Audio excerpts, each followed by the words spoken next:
Today's movie is pretty lit, because people are on fire in it. Welcome to Sick Flicks, where I take a deep dive into the cinematic sewer to help you embrace your inner gore geek. I'm Mike Bracken, aka the Horror Geek, and today we're tackling Andrew Fleming's Nightmare on Elm Street riff, Bad Dreams. Released in 1988, this one features Richard Lynch as a cult leader who's haunting one of his group's former members. It's a weird little film, the kind of thing Hollywood loved to dump into theaters during the off-season in the late 1980s. It's not nearly as good as its inspiration, but can Bad Dreams scare up enough splatter to earn a coveted 5 barf bag rating? Let's get to the gore and find out. Today's movie may be about bad dreams, but if you check out the sponsor of this video, you'll get a great night's sleep.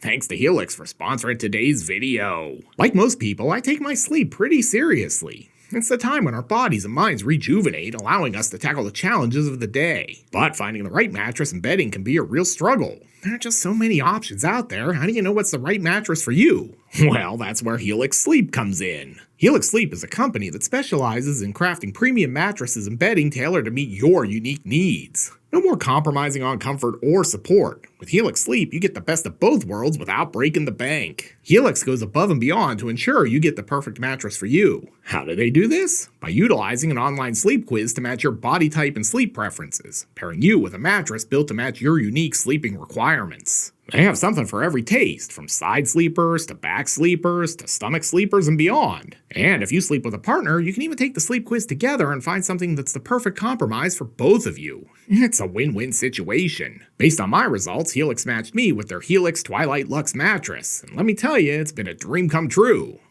What makes it personalized to me? I'm a back sleeper who likes a firm mattress, and since I share the bed, Helix took all those factors into consideration when crafting my perfect mattress. Beyond that, I live in Florida, where it's slightly less warm than the surface of the sun. Because of that, I opted in for the Glaciotex cooling cover upgrade. Let me tell you, it's fantastic. I absolutely love this thing because it keeps me way cooler at night. The Glaciotex cooling cover is a great way to keep cool during those hot summer months. Ordering my Helix Sleep mattress was a breeze. I simply went online, took the sleep quiz, and within minutes I had the perfect mattress recommendation. And the best part? Helix delivers it right to your door for free within the US. The mattress arrives rolled up in a box, making it super easy to get it set up for yourself. No more struggling with bulky mattresses or awkward delivery experiences. Once you get it, you'll have a 100-night sleep trial to ensure it's the right fit for you. Plus, there's a 10-year warranty and flexible payment plans, including financing options. Helix truly goes above and beyond to make sure you're satisfied. I've had my Helix mattress for over 4 months and it has exceeded my expectations. What I like most about it is how well I sleep. The firmness is just right, providing excellent support for my back. As many of you know, I'm a power lifter, and having a good mattress not only helps me recover from heavy lifting sessions, but getting a good night's sleep is conducive to recovery and muscle growth. I have slept like a baby since we made the switch. The Twilight Luxe mattress is incredibly comfortable, and I can honestly say it's a significant upgrade from my old mattress. The quality and craftsmanship are evident in every aspect. So if you're in the market for a new bed, I highly recommend checking out Helix Sleep. I absolutely love my Helix, and I think you will too. Click the link below or go to helixsleep.com/horrorgeek to get 25% off your Helix mattress, plus 2 free pillows during their 4th of July sale. That sale is running now, but for a limited time. Thanks again to Helix for sponsoring today's video. And now, let's get bloody. We fade in on this card. A No Frills film production. Kudos for not overselling this Nightmare on Elm Street ripoff, I guess. A film by Andrew Fleming. This was Fleming's feature film debut. He's probably best known for directing The Craft. Hey, it's good to see the title screen is continuing the 80s tradition of putting absolutely zero effort into the title card. If it's a movie called Bad Dreams, should it open at sunrise? That feels wrong. Here's Richard Lynch searching for his mortal enemy, the Yataglanchi. I know you're out there somewhere, sleeping nose to anus. House establishing shot. Looks like the Manson family vacation house. Yes, the early days of NXIVM, before Keith Raniere turned it into a sex cult. You're probably wondering why I brought you all here today. I wanted to share a great opportunity with you. It's called Amway. Turns out we have to christen our new downline affiliates. I want to commend you, my dear. You're being very ladle-like. Jennifer Rubin is next up, but she's clearly worried about getting her sweet new wig wet. Come to me, my love child. Creepy. You're old enough to be her father's older friend. You will be with us forever, or at least from the ladle to the grave. Needless to say, this ceremony is making Cynthia all wet. Hell yeah. No, not like that, you pervs. I mean, he's dumping water on her. House establishing shot. even though we were just in the house. Oh, sweet, it's a Talking Heads song. Man, it looks like demo day on this Property Brothers project has gone very wrong. Oh yeah, I forgot, we hadn't had any credits. Here's Jennifer Rubin. Kinda interesting that she's starring in another movie about bad dreams after being in Elm Street 3. Hey, Bruce Abbott. We haven't seen him since the early days when I covered Reanimator. Richard Lynch is also making his return to Sick Flicks. We last saw him in Cut and Run. What? Dean Cameron? Chainsaw from Summer School is in this? I already love this cast. The name is Chainsaw. As in Black and Decker? As in Texas Massacre. Harris Yulin is one of those actors you know every time you see him, but don't remember his name. You probably remember him as Buddy in the first 2 seasons of Ozark. Anyway, this is all pretty minor league compared to Jonestown. 24 bodies, Inspector. Man, that number is about to go down. We got a survivor! Get a stretcher up here! Oh, look, Cynthia survived. Wait, are the Ghostbusters taking her to the hospital in the Ecto-1? And now it's the opening credits of Police Squad. Whoa. Screenplay by Stephen E. D'Souza, the guy who wrote Die Hard? I hope he weighs in on whether this is a Christmas movie or not. While they're working on her, Officer Terrence Howard shows up. And directed by Andrew Fleming. Fun fact, James Cameron used to show up on set and offer advice to the young filmmaker while he was shooting this film. I guess this is a Huey Lewis song because we must be going back in time since the house is now fully intact again. Hey, who spliced the Heaven's Gate video into my copy of Bad Dreams? Life and death are simply different states of being. I don't know. I'm thinking I might tap out of this movie. You can't escape. Fine, I'm in. No need to get all Jim Jones on me, man. If I kill you, it's because I love you. Oh, it's the Ike Turner philosophy. Do you kids even remember Ike Turner? Christ, I'm old. And going to hell for making jokes about Ike Turner. I know there are werewolves out here somewhere. I mean, look at this guy, out here doing his best Manson impression. And back at the hospital, Cynthia realizes she's late for football practice. Ah, yeah, the 80s, when you absolutely had to have glasses with lenses almost as big as your head. Turns out Cynthia's been in a coma for 13 years, and it must be a slow news day. Is that like a world record for coma or something? Back in the hospital, Cynthia's getting pushed around by the doc. You know, because she's in a wheelchair. She looks as bored as me with this scene. Hey, it's Chainsaw! Jesus, maybe take a chainsaw to those eyebrows. I don't know how much Dr. Beresford has told you about my methods. I have my detractors. He's a doctor. I bet his therapy involves repeated viewings of Texas Chainsaw Massacre. Oh, of course he's not the doctor. Ralph, cut the shit and get out of my chair. Step aside and let a real B-movie veteran show you how it's done, son. It's Bruce Abbott. Ralph, the only thing you were on the verge of was bad taste. Turns out this is a group for people with borderline personality disorder. I don't think I fit your description of a personality. Well, yeah, usually you have to have a personality to have BPD. You might have dodged a bullet here. We weren't trying to change the world, we were just trying to love each other as much as we could. Clearly, it was with a burning passion based on the way things ended. Then Chainsaw says what we're all thinking. Bullshit. And now we're gonna take a break to check out the dailies. Looking good. After a lot of psychobabble, we get this. She likes you for some reason. I don't know why. Well, probably because he's Bruce Abbott. Dude was pretty dreamy for a B-movie actor in the 80s. What woman could resist? Cynthia is a real trooper. Not even out of her coma for a day and she's already hitting legs. Chainsaw's about to shoot his shot with the new girl, but he gets shut down. I got a hi-fi VHS VCR, a CD, and MTV. I don't think so. We've all been there. Later, she's hanging out with Bruce Abbott. Hey, let me take you to the morgue and show you what me and my colleague Dr. West have been working on. And look out. It appears this movie is about to go to another level. Because they're on the elevator. Look at her. She's like, I can't believe someone is crop dusting us in here. You know, I'm pretty claustrophobic and elevators scare me, so I take steps to avoid them. Things are about to get uplifting because Richard Lynch is on this elevator too. Oh man, I think someone left him on the grill too long. Fun fact, Richard Lynch actually set himself on fire while under the influence of drugs. He had burns over 70% of his body and was at least a little bit traumatized by donning the makeup for his burn scenes here. The next day at group therapy, there's bad news. Sorry, we've had budget cuts. There will be no chairs at these sessions moving forward. Then they get to work on their new Screamo track. 1, 2, 3. What do you think, Ian Sarah? It stinks. Somehow all this primal scream therapy sets Cynthia adrift on memory bliss like this is a PM Dawn song. Let's welcome our top Amway seller this month, Marie! Looks like someone has met their match. Our love will never die.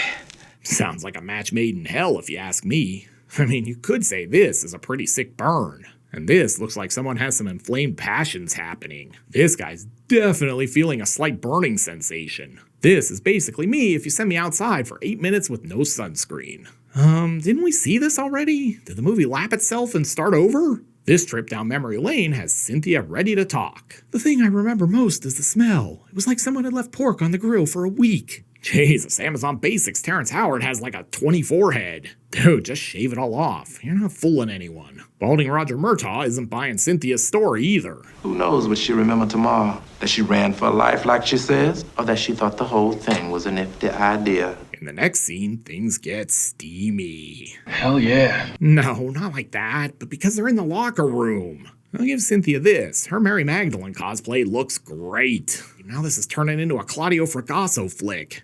Wow, looks like she's about to get baptized by B. Arthur. Then the ceremony gets underway. Man, I haven't seen Duncan like this since Jordan was in his prime. Where's the money, Lebowski? Say what you will about B. Arthur, but that lady had an iron grip. It does occur to me that this movie is called Bad Dreams, but she's awake for all of these visions. And speaking of floaters, I don't think this is what they meant when they asked me if I wanted to go see Drowning Pool. Apparently, Chainsaw has developed an interest in insurance billing. You bill Lana for a body bag? Oh, you better believe they did. While it may appear that Lana drowned, Cynthia has her own unique theory of the crime. She didn't kill herself. Harris did it. Lance Henriksen? Care to weigh in on this? That's the stupidest fucking thing I ever heard. After a whole lot of jibber-jabber, Thelma and Louise here try to make a break for it. Oh snap, Richard Lynch is in the elevator. This is wrong on so many levels. Cynthia wants to de-escalate this situation, but unfortunately, she'll have to settle for the stairs. She reaches the next floor and is clearly in hot pursuit. Say what you will about Cynthia, but she definitely has some baggage. Oh yeah, definitely a Thelma and Louise ending. You could say she really hit rock bottom. That night, Cynthia gets a visit from Richard Lynch. He's probably got some burning questions. Then she gets a visit from Bruce Abbott. Man, this chick is popular. These two head off for a little afternoon delight. And since this movie is already ripping off Nightmare on Elm Street, I guess it's cool they're gonna hook up in Freddy's boiler room. But hey, things are definitely about to get steamy again. Thanks to those pipes. I think I can see where this scene is headed, and I'm not a fan. I think they're about to become a blended family. Great, another rolling brownout. With the lights out, they send John McClane Sr. to investigate. Great, now I know how a TV dinner feels. Man, check out the sweet grill marks on Richard Lynch. They should probably flip him soon. Meanwhile, Bruce Abbott is like, damn it, is John McClane in the ducks again? And now it's a Slayer song. I don't even know who you call for this. A plumber? An HVAC guy? Chainsaw then asks the question we're all thinking. What the fuck is going on here? The good news is he'll get more time to talk since the group's members are dropping like flies. He's got to cut therapy short though, probably because he's late for summer school. Turns out before he goes, he's got to swing by and try to hook up with Cynthia. But Dr. Bruce Abbott is already here, breaking all the rules he learned in doctor's ethics class. You're going to want to let that air out for a few hours. The tacos don't love me the way I love them. Looks like Chainsaw is definitely moving up in the world, though. Who said therapy can't help you improve your life? They eventually get downstairs, and Chainsaw is really pissed this isn't where they store the Ark of the Covenant after all. And it turns out they're not down here alone. But Detective 24-Head shows up and does his best Dirty Harry impression. Don't make me hurt you. Needs some work. But before he can squeeze off 5 rounds, or was it 6, Chainsaw makes a few points in his abdomen. Tell Dave I miss him. Not gonna lie, I love this cop. I wish they'd given him more scenes. Fucking crazy people. Who knows what they can do? I mean, that'd be totally cool if he said he was too old for this shit at some point. Cynthia then winds up in the ER. Dr. Abbott clearly needs a lesson about personal space. And now he's gonna get a lecture from HR. Alex, I know you're fond of this girl, but you're out of line. Guess it didn't go well because this happens. Alex, your tenure with the clinic is over. Hope he at least got a severance package. I'm guessing this is how he ended up at Miskatonic working with Herbert West. What the hell is even going on? How are we outside in the hills? Oh, we're back at Chateau du Crazy. And we're back in the hospital. I don't want to alarm anyone, but Cynthia might be mentally disturbed. Man, look at this sweet 8 monitor setup. Nurse is like, 8 damn TVs and there's still nothing on worth watching. I thought visiting hours were over, but apparently Richard Lynch gets a special pass. Why me? Because you were special, love child. Love child? His Diana Ross needs some work. Do you kids even remember the Supreme's love child? Christ, I'm old too. Then the nurse shows up. Girl, you better not have snuck Richard Lynch up in here after hours. Abbott, meanwhile, helped himself to his own severance package on the way out. Let's see if anyone misses these staplers. Oh god, he's about to get red-pilled. And I must find Morpheus. Back inside, maybe we're finally gonna get someone having an actual bad dream in this movie. Richard Lynch is here, but before he can get her, she chugs this sweet formaldehyde cocktail. This was pretty nice of her. It'll make a lot less work for her embalmer. Outside, Abbott is about to head out in search of a new life. Look at the upside. You're gonna get to hook up with Barbara Crampton. But yeah, maybe his car does need a new hood ornament. Wow, Doc's got good reflexes for an old dude. But Abbott's not done. I guess we could call this road rage, even though it's technically in a parking lot. Boy, he's not messing around. Doc's gonna be really tired after all of this. I'm exerting my will, Doctor. Well, sure, and running up a 5-star wanted level in GTA. I mean, I'm not really sure about this. He got fired, so he commits vehicular manslaughter? I will say, that car must have gotten some bad fuel, because it looks a little gassy. And explosion.